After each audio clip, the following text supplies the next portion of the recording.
Siga, curta, comente e compartilhe ecos do pavilhão calcinado.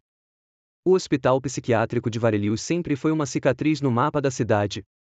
Um colosso de concreto e ferro, erguido às pressas no início da década de 1950, quando manicomios ainda eram depósitos humanos de sofrimento. Lá dentro, dezenas de pacientes eram mantidos em condições desumanas, dopados até perderem o próprio nome, amarrados em maçãs ou esquecidos em celas úmidas. Em 1977, a paciência estourou. Um grupo de internos, enlouquecidos não apenas pelas doenças que carregavam, mas também pelos abusos constantes, iniciou uma revolta. Ninguém sabe ao certo quem acendeu o primeiro fósforo, mas em poucas horas o pavilhão principal se tornou uma fornalha. Pacientes queimaram vivos em suas camas, funcionários foram linchados nos corredores, e os portões de ferro, fechados à chave, impediram qualquer fuga.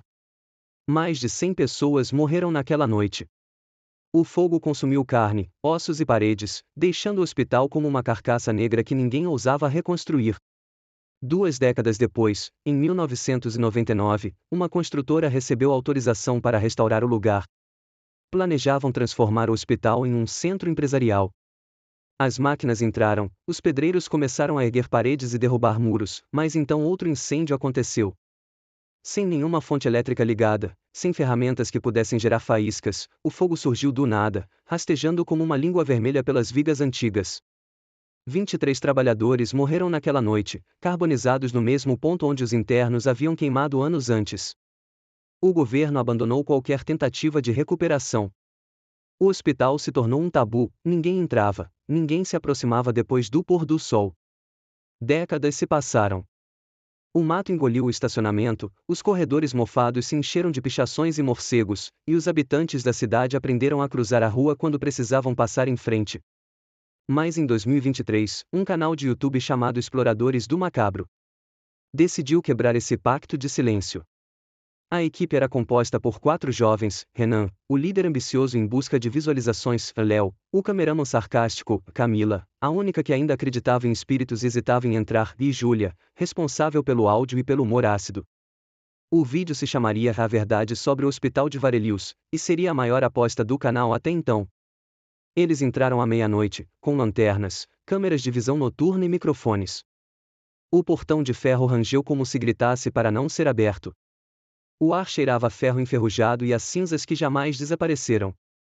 Só vento e mofo, disse Renan, rindo. Vamos mostrar para essa cidade que esse lugar é só uma ruína. Nos primeiros minutos, nada demais aconteceu. Corredores vazios, portas queimadas, salas cheias de grafite. Mas, à medida que avançavam, os ruídos começaram, passos distantes que não eram os deles, gemidos que ecoavam nas paredes, como se alguém pedisse ajuda em voz baixa. Léo jurava que a câmera gravava vultos cruzando os corredores, mas quando olhava diretamente, não havia nada. Na ala norte, o chão estava marcado por manchas escuras que jamais haviam sido removidas. Ali, dezenas de pacientes morreram carbonizados. As lanternas piscavam sem motivo, e o ar se tornava mais quente, como se um fogo invisível respirasse. Camila começou a chorar baixinho, dizendo que sentia cheiro de carne queimada. É psicológico, disse Renan, tentando manter o controle, mas até sua voz tremia a ponto de repente, as portas de ferro começaram a bater sozinhas, uma após a outra, como se o hospital inteiro estivesse acordando. Júlia gritou que algo havia tocado o ombro dela, mas não havia ninguém atrás. O calor se tornou insuportável, o oxigênio parecia escasso, e quando olharam pelas câmeras, puderam ver silhuetas andando entre eles, silhuetas sem rosto, cobertas de queimaduras, ainda envoltas em chamas que não iluminavam nada além de si mesmas. O pânico tomou conta. Eles correram para a saída, mas o hospital não deixava. Corredores se esticavam mais do que deveriam, escadas terminavam em paredes, portas levavam de volta ao mesmo lugar. O labirinto se fechava como se tivesse vida própria. No último registro filmado, Renan ainda tentava brincar.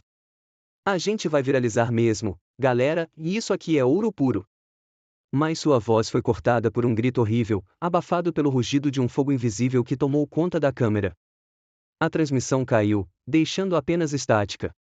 No dia seguinte, a polícia encontrou o carro deles estacionado em frente ao hospital, com todos os equipamentos. Nenhum sinal dos 4. Não havia corpos, não havia rastros de fuga. Apenas cinzas espalhadas pelos corredores, recentes demais para um lugar abandonado há décadas.